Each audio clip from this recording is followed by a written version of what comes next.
what's up po mga kabantay. Palang araw po natin lahat. At panibagong araw po, panibagong vlog na naman po tayo. At araw po ngayon ng Huwebes. Ayan.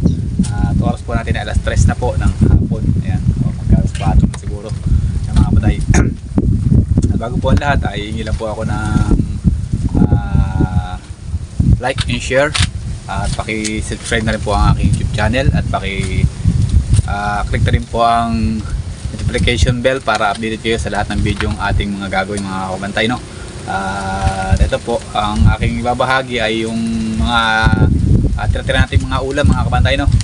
Isang kasi sa atin ay meron tayong mga tirang ulam na hindi natin nakakain dahil sawa na tayo sa lasa niya. Pwede po natin siyang ibahin ng luto mga kabantay. Wala, meron po tayong perito o kaya naman ay meron tayong paksiw, meron tayong pangat, o kaya ay meron tayong inihaw. So yan po ay may kanya-kanya pong luto na pwede natin gawin ng mga kabantay. Isa-isa lang po natin para malaan po yung bawat isa ng ating mga tawag dito ay yung mga ating mga ulam na hindi na natin, kumbaga hindi na natin sila napapansin dahil nga sawa na tayo, pero pwede pa natin siyang pasarapin. Yan. Ito pong aking ibabahagi ay ito po ay siguro marami na rin nakakaalam paano siya pasarapin. Ito po ay yung paksiw, no, mga kabantay. Yung ating tirang paksiw ay ating pasarapin. Ibahin natin ang luto para ay makakain din ng ibig sabihin maiba lang ba yung panlasa ng ating dila, dahil yung po minsan pag iba yung panlasa ng ating dila parang masarap sa ating panlasa ay lumalakas yung ating pagkain. Yan mga kabantay, no? So samahan niyo po ako na ating lutuin yung ating paksiw na halos 2 araw na po siya na pinaksiw. So ngayon ay lutuin natin ng panibago. Yan mga kabantay, tara, let's go, samahan niyo po ako. So ito na po mga kabantay yung ating lulutuin. Ayan, ere po yung paksiw na 2 araw na po. So ngayon po tayo po isawa na. So iba naman natin ang lutong gawin. So meron tayong pinitas na tag ito, ampalaya. Ayan, gawin po natin itong sausawan. So ayan, lagyan po natin dyan. At tara, let's go, tayo magpainit ng kuwali. So ayan na po, mag-fire na po tayo ng ating kalan. Sa atin yung ating kuwali. Yan. So ito pong luto na to, simpleng luto lang po, pero sigurado pong pagka po kayo nakatikim o nakain nyo na, ay sigurado pong mapaparay ang kain nyo. So mga kabantay, simpleng luto lang po pero ang sarap niya. Kasi may iba pa yung panlasa mo sa paksiw. Ito po mga kabantay. So yan, init na kuwali, lagyan natin ng mantika. So gagawin po natin dito ay papirito mga kabantay. Yan. Ito po yung medyo mailansik, kaya kailangan po ay takpan po natin pagka po natin ipinipirito. Ingat-ingat lang natin sa lansik ng ating mantika, no mga kabantay. Ayan. So let's go. Pinito lang natin ng mainit yung ating mantika at para ilagay natin yung ating piritong pipirituhin. Ito po yung ating pirituhin. Ayan, na paksiw. Ayan, tira-tira po natin paksiw. So ito po ay marami po to. Ayan, so ito lang po natira. Ayan. So medyo sawa na tayo, pirituhin naman natin. So ayan po. So lagyan po natin siya ng konting asin para lang po magkaroon ng yung ating ayan.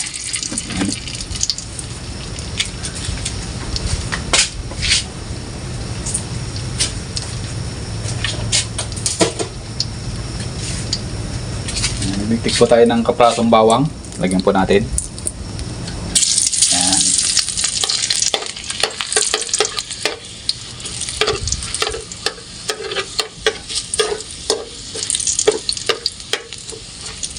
Tapos hanguin po natin yung bawang para po hindi siya matunog. Kumbaga ano lang po to, para hindi po siya dumikit ng maayos, madikit sa kwali. Lagyan na po natin sa ating right lang, mga pantay. Lagyan na po natin sa okay na. Ayan, mainit na mainit na. Tambog na po natin yung ating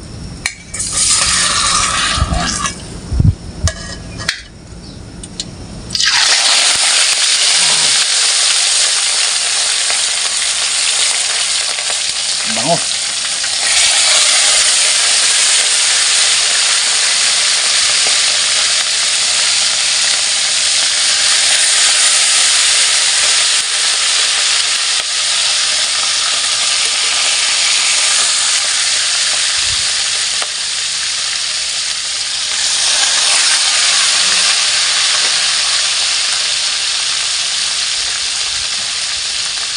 Ulitin ko lang po, yan po yung simple luto lang po, pero sigurado pong mapaparain muli ang kain nyo. Kailan po natin sa maluto mga kabantay. Takpan lang muna natin siya para hindi umulansot.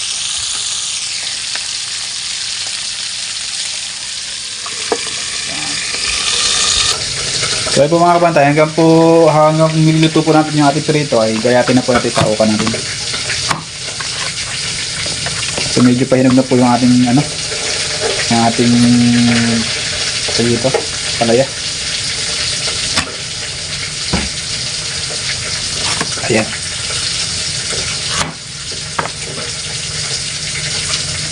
Ayan na po natin buto.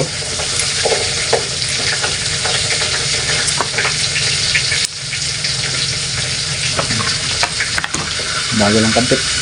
Sige natin. Ayan.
Okay.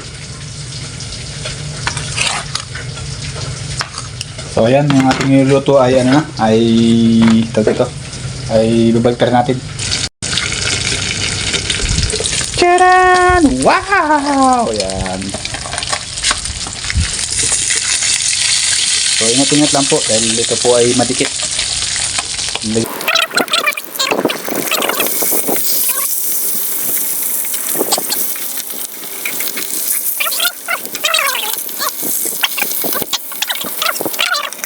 Saya balik mo sa ating gawin sa ukan.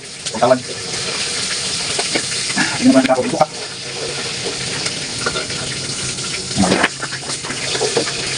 Tapos nga ba siya ng sugar. Yan po ba?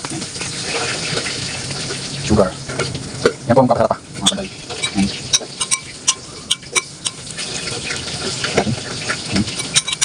Yan. Okay, tapos nga rin natin. Yan. Tapos po, ganda na pong sawa natin sa ating peritong paksiw. Yan.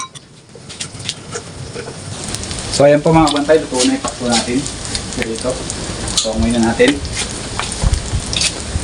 Sarap po nito mga kabantay sa amin.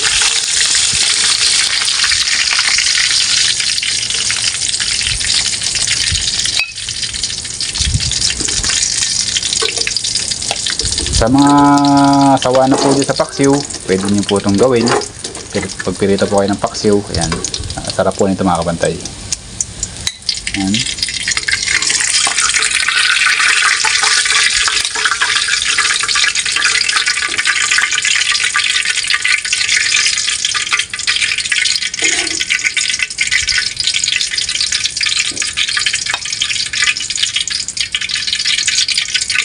So ayan mga kabantay. Ako. Fried paksiw na bangus. Let's go! Let's eating time! So ayan po mga kabantay, ito na po yung ating piritong bangos. Hindi po siya sunog, no? Sa malayo po kala mo na po siya sunog. Ayan po ang ano niya, crispy. Ayan. So let's go. Meron po tayong sausawa na ang ampalaya. So let's eating time. Ay, naku po. Thank you po Lord. Ayan, salamat po. Ayan, kain na po tayo mga kabantay. Ito po sinasabi ko sa inyo, no? So ito po ay ano ito, kahit yung tinik, huwag lang po yung siguro yung matigas na tinik, pero yung halos lahat po siya ay makakain niya. Kakain po natin yan. So sausawan po natin dito sa ating sausawan na ano. Yan, tapos ayan. Ayan, ayaw magpakuha. Ayan, pakuha. Ayan. Tapos saka natin kainin.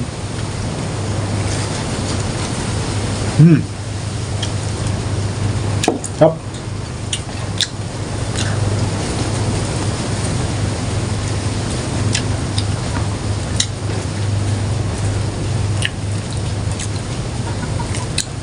Ito, ulo. Masarap po ulo. Crispy po talaga yung ulo. Ilagay lang pa natin ito. Ayan. Dito.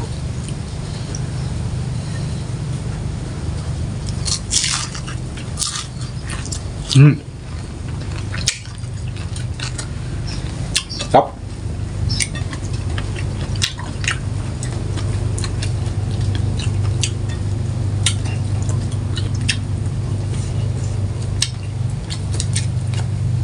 Sarap po na ano, combine. Sausawan tsaka ano, prito.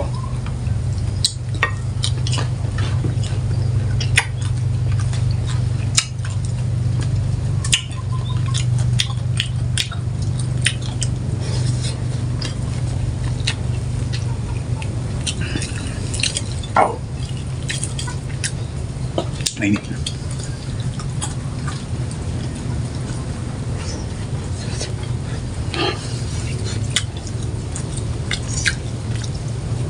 Hindi po ito munggang ito mga kabantay. Malambot na po yung ibang tinik niya, no? Kaya pwede po siyang kainin lahat. Wala na pong tapon.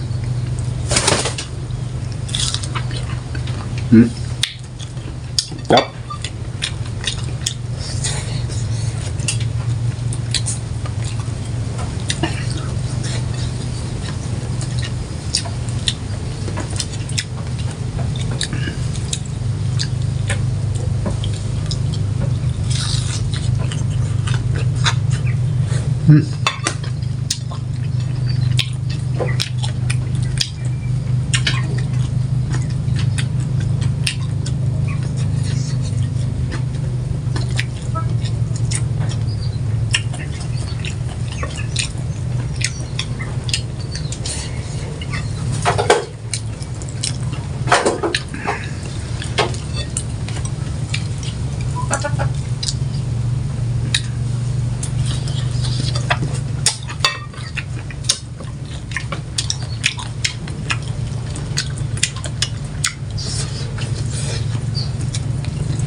Ikaw, ano po to?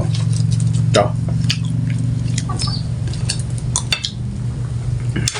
So, kung ano nito? Kaya natin.